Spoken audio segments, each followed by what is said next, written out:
Hey everyone, welcome to 59 Tops Friday, presented by Wax Pack Wisdom, where we talk baseball history through the cards we love. My name is Jake T. O'Donnell. We built the iconic 1959 Topps baseball set, and in this series, we're going through every card to talk about the players, teams, and people who made up Major League Baseball in 1959. Today, we'll cover cards 485 to 492 in the set. Card number 485 belongs to Ryne Duren of the New York Yankees. 1959 was his fourth year in the majors. Duren was mostly a relief pitcher in his 10 big league seasons, and he possessed one of the most blazing fastballs in the sport during that time. His 9.6 career strikeouts per 9 innings was one of the highest of the era. But there was a problem. Duren seldom knew where his pitches were going, and he also possessed one of the highest walk rates of his time. Born in Wisconsin, Duren signed with the Browns in 1949 and eventually debuted for the franchise in 1954 after they moved to Baltimore. Vision difficulties had led to Duren wearing thick, Coke bottle-style eyeglasses while in the minors. He pitched mostly in the minors through 1957, first with the Orioles and then with the A's, and eventually the Yankees. Duren was effective pitching out of the bullpen in 1958, leading the league with 19 saves, sporting a 2.02 ERA, making the All-Star team, and pitching well for the Bombers' World Series victory over the Braves. Duren made both AL All-Star teams in 1959 with a 1.88 ERA. Duren was never quite that effective again, and despite making another All-Star team in 1961, he bounced around between the Yankees, Angels, Phillies, Reds, the Phillies again, and the Senators. In his 10-year MLB career, Duren had a 3.83 ERA and 55 saves in just under 600 innings. Duren developed a reputation as a heavy drinker during his career, and after numerous struggles both during and after his playing days, he spent nearly 2 years in alcohol abuse treatment. After that, he worked from 1968 through the rest of his life as an addiction counselor for different organizations. He died in 2011 at the age of 81. Card number 486 belongs to Sammy White of the Boston Red Sox. 1959 was his 9th MLB season. Born in Seattle, White signed with his city's Pacific Coast League team after starring in baseball and basketball at the University of Washington in the 1940s. Seattle later traded him to the Red Sox in 1949, and he briefly debuted for Boston in 1951. The following year, White took over as the Sox primary catcher, a role he would hold for most of the decade. He batted .281 and finished third in AL Rookie of the Year voting in 1952, and he made his only career AL All-Star squad in 1953. As a catcher, White had a strong defensive reputation and was noted for his ability to frame pitches, stealing many strikes for Boston pitchers on the outside corners. In 1954, he hit a career high of 14 homers. When the Red Sox traded White to Cleveland in March of 1960, he elected to retire instead of reporting to his new team. However, the Braves coaxed him out of retirement for 21 games in 1961, and he later played 41 games for the Phillies in 1962, before retiring this time for good. In 11 big league seasons, White hit .262 with 66 homers and 421 RBI. He moved to Hawaii after baseball and worked alongside his friend and former Red Sox teammate Frank Sullivan. White died in 1991 at the age of 64. Card number 487 belongs to Hal Brown of the Baltimore Orioles. This was his 9th MLB season. The North Carolina native attended the University of North Carolina in the early 1940s, with the Red Sox paying his way with the understanding he'd sign with them after school. Enlisting in the Army Air Force in 1943, Brown served as a gunner on bombers based in England. During one attack on a Nazi submarine base in France, his plane took heavy fire and he was forced to jump into the English Channel, and was rescued from the waters some hours later. Brown was discharged in 1945 and began his baseball career with the Red Sox. Originally signed as a shortstop, he converted to a pitcher in the minors. The Red Sox traded Brown to the Seattle Pacific Coast League Club, and he was later selected in the Rule 5 draft by the White Sox, where he'd make his MLB debut in 1951. The Red Sox reacquired him after 2 seasons, but eventually he would make his way to Baltimore in 1955, where he pitched the bulk of his MLB career. Brown was a quality swingman for many years for the Orioles, amassing a 3.53 ERA over 888 innings from 1956 through 1961. He briefly pitched for the Yankees in 1962, but was not eligible for the postseason roster. Brown rounded out his career with 2 seasons in Houston. Over 14 MLB seasons, Brown had a 3.81 ERA and an 85-92 win-loss record in 1,680 innings. Brown returned to North Carolina after his playing career and was the part owner of a heating oil distributor. He died in 2015 at the age of 91. Card number 488 belongs to Walt Moryn of the Chicago Cubs. 1959 was his 6th season in the big leagues. Hailing from St. Paul, Minnesota, Moryn was a strong baseball player as a youth. He enlisted in the Navy before he had his high school diploma and served as a gunner's mate in the South Pacific during World War II. After coming home, he played some amateur baseball and was invited to a Dodgers tryout camp in St. Paul in 1947.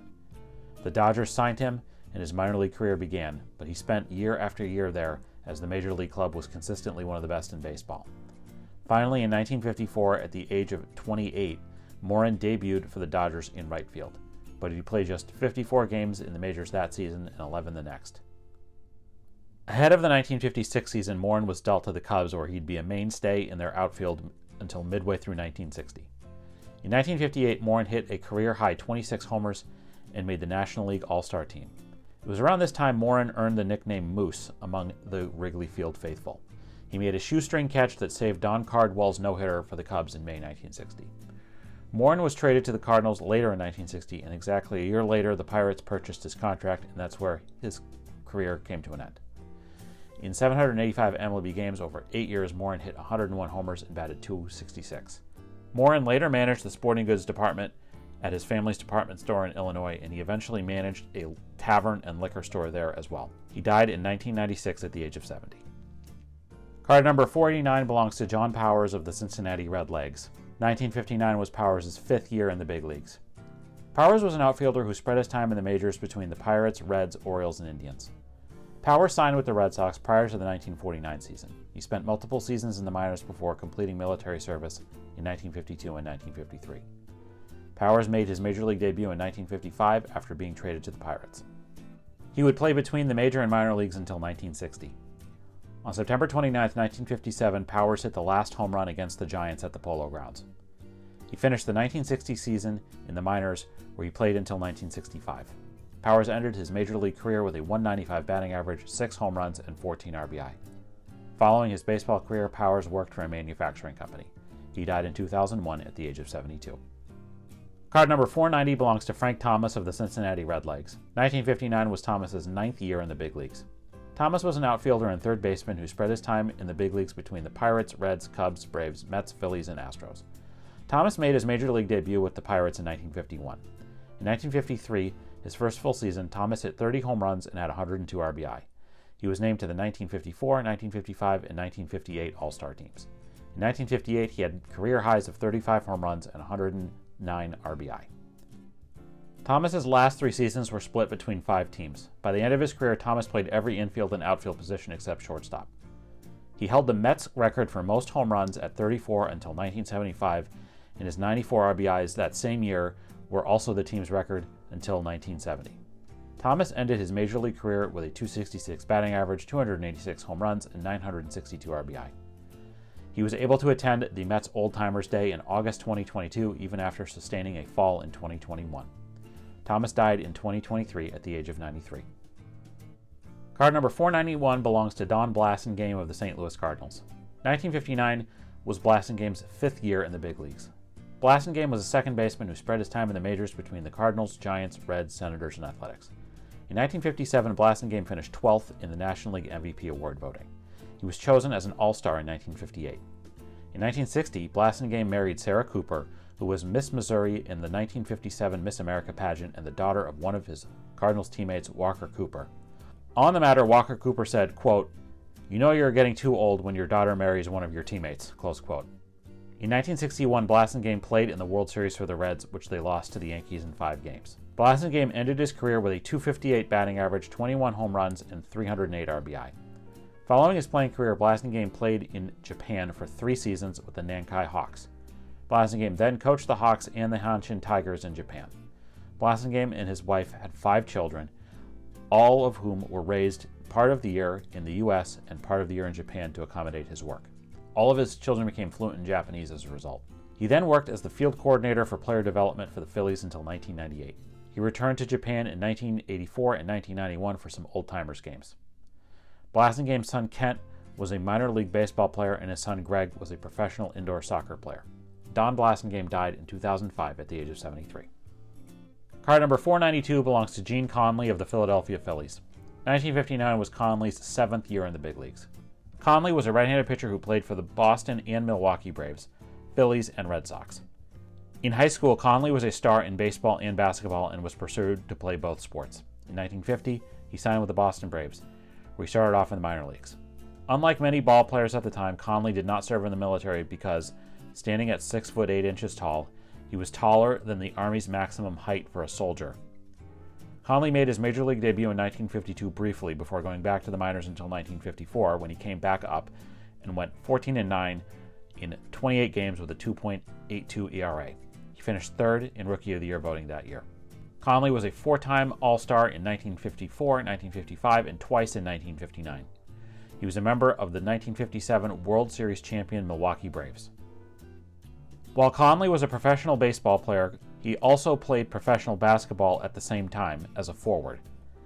Conley was drafted by the Boston Celtics in the 10th round with the 90th overall pick in 1952. He was the second person to win championships in 2 of the 4 major American sports leagues, with the Braves in 1957 and the Celtics 3 times from 1959 to 1961. Conley finished his Major League Baseball career with a 91-96 win-loss record, a 3.82 ERA, and 888 strikeouts.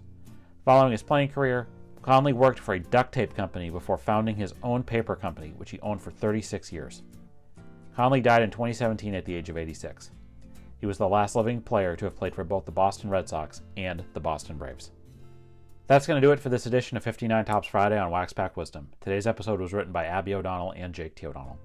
Do you have a story about one of the people, players, or teams we discussed today? Let us know in the comments. We'd love to hear it. If you enjoyed this video, please give it a like and subscribe to our channel so you don't miss any of our Wax Pack Wisdom content. In the video description, you'll find our source material for this episode, links to where you can follow us on all social media channels, as well as a list of our favorite nonprofits and charities. Please consider a donation to one of them if you enjoyed this content. Thank you for watching, and we'll see you next time on Wax Pack Wisdom. Take care.